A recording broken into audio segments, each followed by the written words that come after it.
কেমন আছেন সবাই? আশা করছি ভালো আছেন। আজকে আমরা একটু দেখব বর্ণের উচ্চারণগুলো কিভাবে হয়। এটা নবম দশম শ্রেণীর যে বইটি বাংলা ব্যাকরণ, এই বইটি।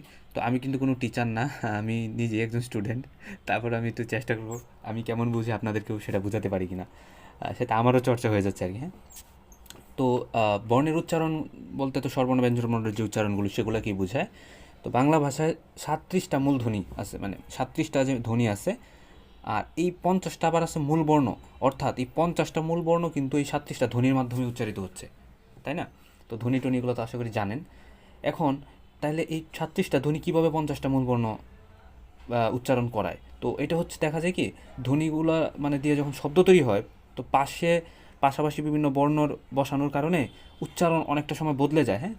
তো যার কারণেই এই পরিবর্তনটা হয়, বর্ণের উচ্চারণগুলো পরিবর্তিত হয়। তো প্রথমে আমরা স্বরবর্ণগুলো দেখি। যেমন আমরা ছোটোবেলায় পড়ছি সরয়, সরায়, রসি, যাই হোক। তো স্বরবর্ণ, তো সরয়, এটা মানে অ, মানে ও ও ওতেই বলে আর কি, সরয় ও, হ্যাঁ। অ বর্ণের উচ্চারণ দুই রকম হয়, একটা হচ্ছে ও আর একটা ও। একটা অ একটা ও, একটা অ আর একটা ও। ভালো করে উচ্চারণগুলো একটু খেয়াল করবেন, এখানে উচ্চারণের ব্যাপারটাই মেনলি যেহেতু। তো আমার অত ভুল ত্রুটি হলে একটু আমাকে একটু শুধরে দেবেন। তারপর সাধারণ উচ্চারণ, যেমন অ, কিন্তু পাশের ধ্বনির প্রভাবানোর সময় অটা কখনো কি ও এর মতো উচ্চারিত হয়।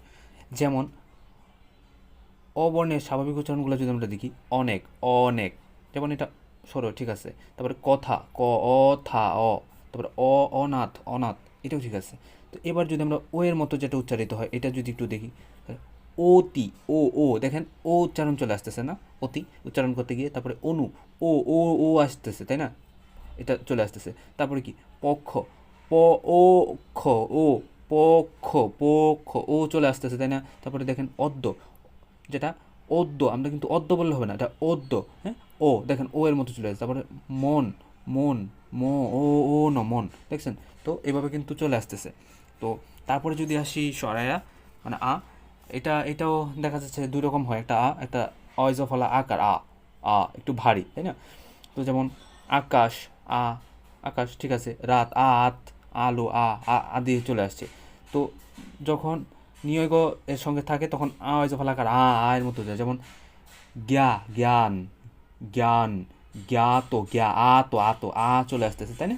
তারপর জ্ঞাপন, গজ ফলাকার পন ও জ্ঞাপন, আ।